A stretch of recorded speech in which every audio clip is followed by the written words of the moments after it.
कहानी की शुरुआत में हमें एक आइसलैंड में पहाड़ी के इलाके को दिखाया जाता है जहाँ तेज तूफान आ रहा था। यहाँ काफी सारे हॉर्स यानी कि घोड़े गुजर रहे थे। इसी बीच उन्हें अपने आगे कोई चीज दिखाई देती है जिससे वो डरकर वापस से पीछे हट जाते हैं। साथ ही हम देखते हैं वो चीज तेज तेज सांसें भी ले रही है। फिर सीन यहाँ से चेंज होता है और हम काफी सारी भेड़ों को एक फार्म हाउस में देखते हैं। तभी फार्म हाउस में भी उसी तरह की कोई चीज आ जाती है।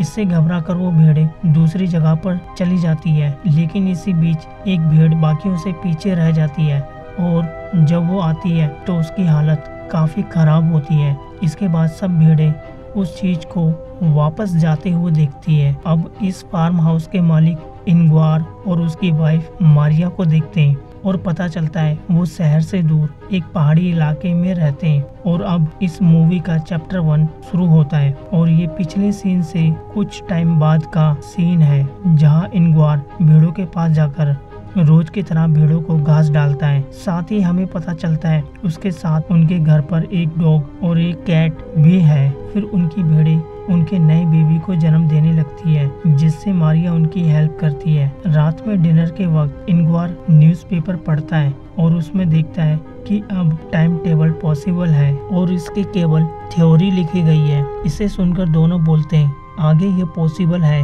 इसी बीच दोनों की बातचीत से हम समझ पाते हैं कि दोनों काफी शांत रहते हैं और इनमें कुछ दूरियां भी है, यानी कि वो दोनों एक दूसरे के साथ खुशी खुशी नहीं रहते। फिर अगले दिन वो दोनों फार्म हाउस में जाकर नए भेड़ की मार्किंग करने लगते हैं। इसमें वो बताती है कि इस साल बच्चे ज्यादा पैदा हुए हैं। दोनों बातें कर ही रहे होते हैं तभी अंदर एक और भेड़ अपने बच्चे को जन्म देने वाली होती है। मारिया उसके पास जल्दी से जाती है। जब वो दोनों उस फीमेल लैम्ब को देखते हैं तो काफी हैरान होते हैं क्योंकि उस लैम्ब के सर के अलावा बाकी सब इंसानों जैसा था, यानी कि एक हाइब्रिड लैम्ब, इंसान और भेड़ का कॉम्बिनेशन। खैर वो दोनों डिसाइड करते हैं कि अब से वो दोनों अपने बेटे की तरह पालेंगे।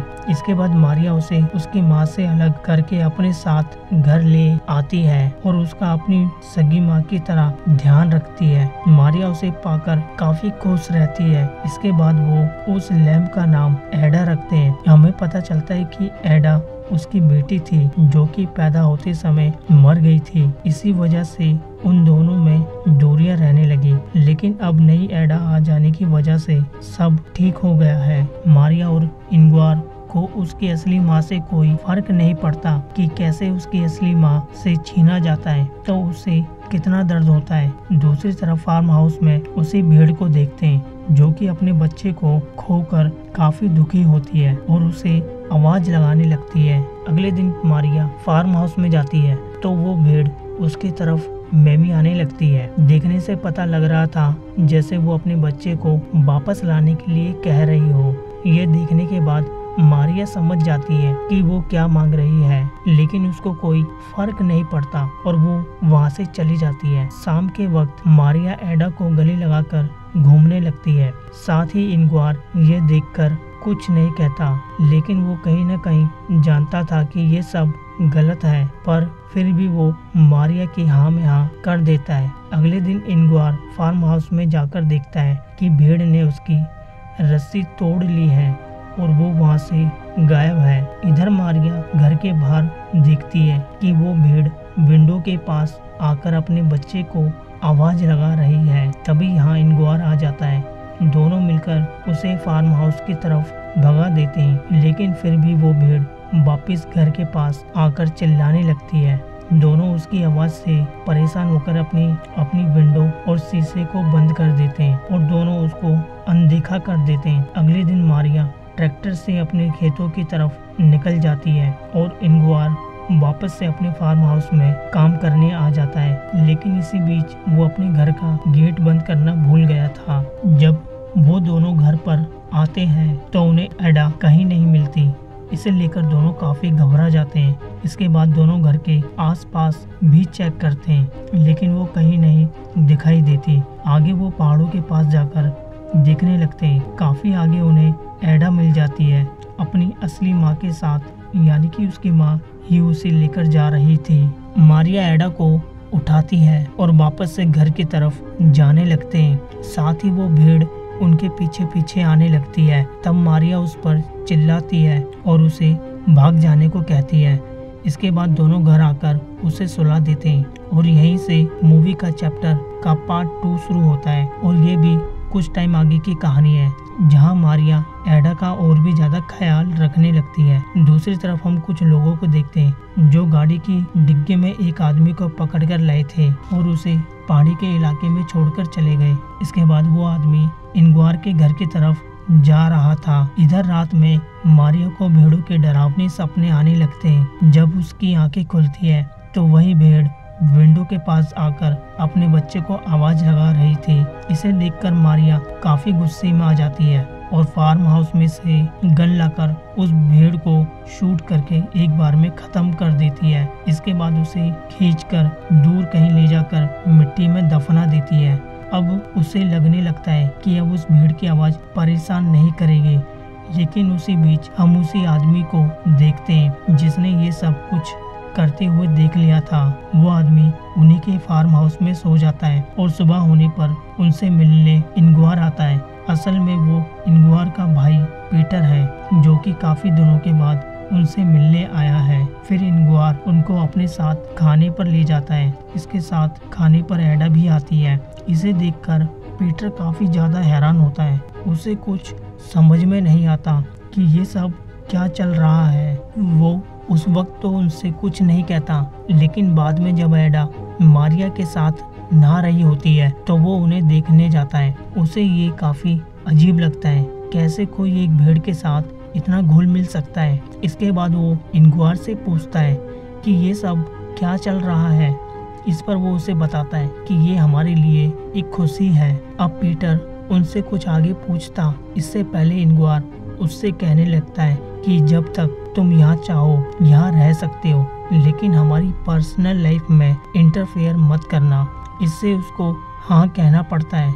अब अगले दिन वो इंग्वार और मारिया के साथ मिलकर उनके खेतों पर काम करने लगता है। यहाँ मारिया उसके लिए कॉफी लाती है। साथ ही पीटर उससे बदतमीजी करने लगता है, लेकिन वो उसको ये करने से मना करती है। वो उससे कहता है कि बस वो एक सिर्फ एनिमल है, ना कि इंसान, तो तुम उससे क्यों इतना घुल मिल रही हो।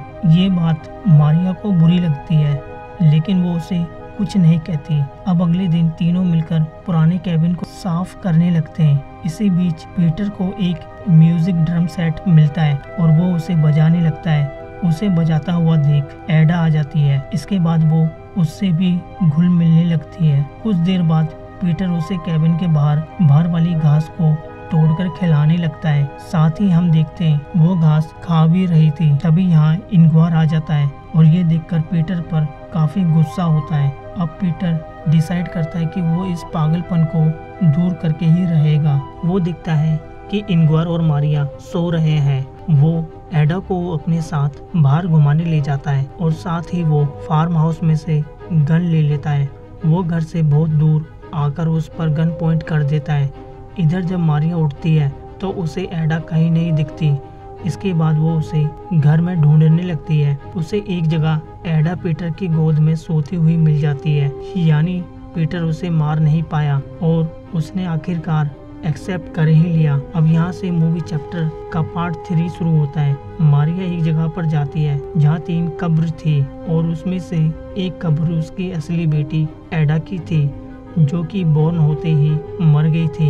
यहाँ 2 कब्र और होती है और हो सकता है कि ये कब्र उसकी बाकी मरे हुए बच्चों की हो। इस वजह से मारिया और इंग्वार में दूरियां बढ़ी थी। अगले दिन पीटर एडा को ट्रैक्टर में बिठाकर फिशिंग के लिए ले जाता है और घर में मारिया और इंग्वार अकेले होते हैं और एक दूसरे के साथ रोमांटिक होने लगते हैं। इधर पीटर एडा के साथ मिलकर एक लेक में फिशिंग करने लगता है। कुछ टाइम बाद जब वो घर वापस जा रहे होते हैं तो उनका ट्रैक्टर रास्ते में ही खराब हो जाता है।